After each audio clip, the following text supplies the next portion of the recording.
Installing Sterling Ensemble Medley Bath Shower.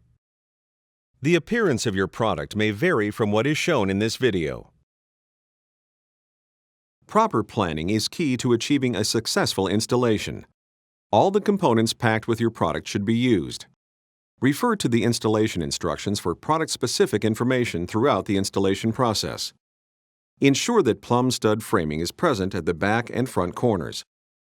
Double studs are necessary at the front corners if a shower door will be installed. Verify that the subfloor is level and meets load-bearing requirements. Plan for future grab bar needs now. If you intend to install grab bars in the future, be sure to order walls with pre-installed backer boards. Do not remove the foam strips attached to the backside of the wall sets. You will need the following tools and materials for this installation.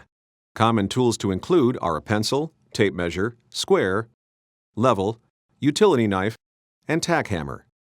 You will also need an assortment of screwdrivers. Power tools to include are a drill with bits and a hole saw. Protective materials to include are a drop cloth if a liner is not included, and safety glasses. Other materials include 100% silicone sealant, a caulk gun, and galvanized or plated truss head screws. Rough in the plumbing and drain outlet. Provide an access panel to all plumbing connections to simplify future maintenance. Refer to the installation instructions for specific roughing in information. If an ADA-compliant installation is required, refer to ADA requirements for bath and shower control locations.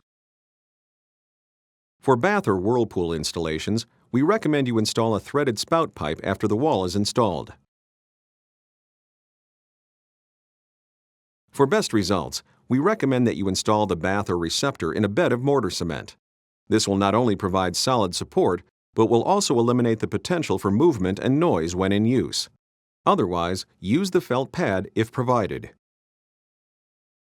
For whirlpool installations, make sure the power has been disconnected.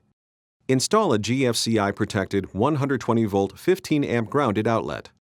Install this outlet behind the whirlpool and within 24 inches of the whirlpool pump. Position and secure the felt pad if one is provided. Ensure the apron braces are engaged properly on the bath.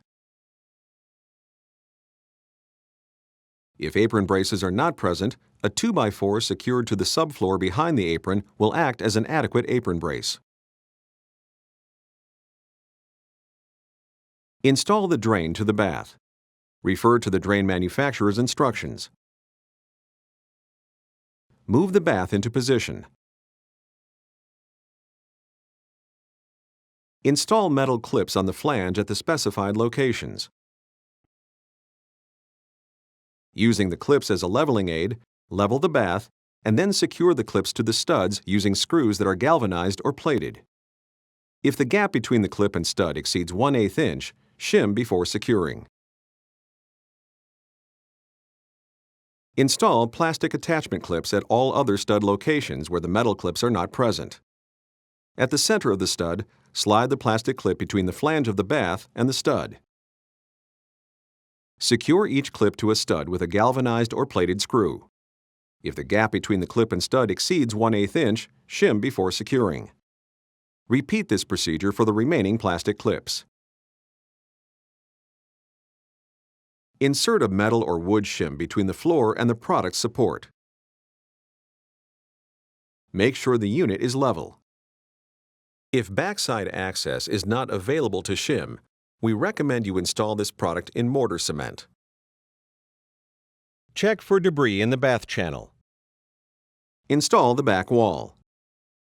Engage the tabs on the back wall with the slots in the unit.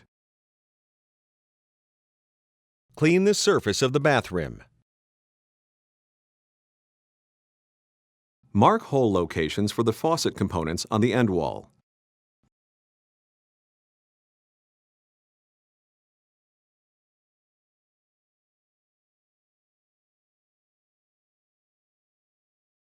Remove the end wall. Determine hole sizes required for faucet components.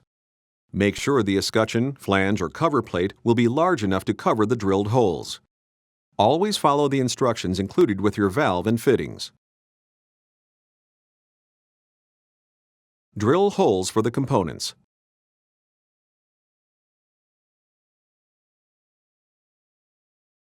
Verify the seal is installed, undamaged, and fully seated.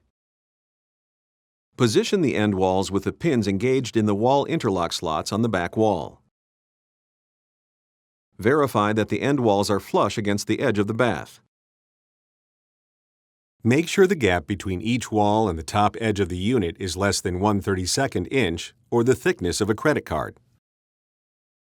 If using a credit card to measure this gap, do not insert the card at the front of the shower unit. There is a foam seal located here that should not be disturbed after installation. Starting from the bottom of the end walls and working up, secure the end walls to the studs about every 12 inches. Do not over-tighten the screws.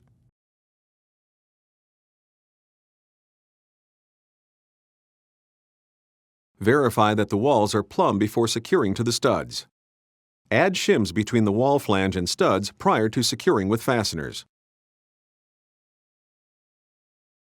Install the finished wall material, leaving a 1/8 inch gap between the edge of the wall surround and the finished wall material. When sealed, this gap will reduce the possibility of water seeping into the wall material. If backside access is available, make sure the backside water channel is free of insulation or construction debris. Loose material may absorb water.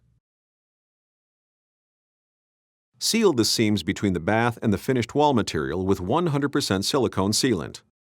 Allow the silicone sealant to cure according to the sealant manufacturer's instructions. Complete the drain, faucet trim, bath spout, and shower door installation. Check for leaks. Refer to the manufacturer's instructions for each of these components. Visit the Sterling website for detailed care, cleaning, and warranty information. To order care and cleaning information, call 1-800-783-7546.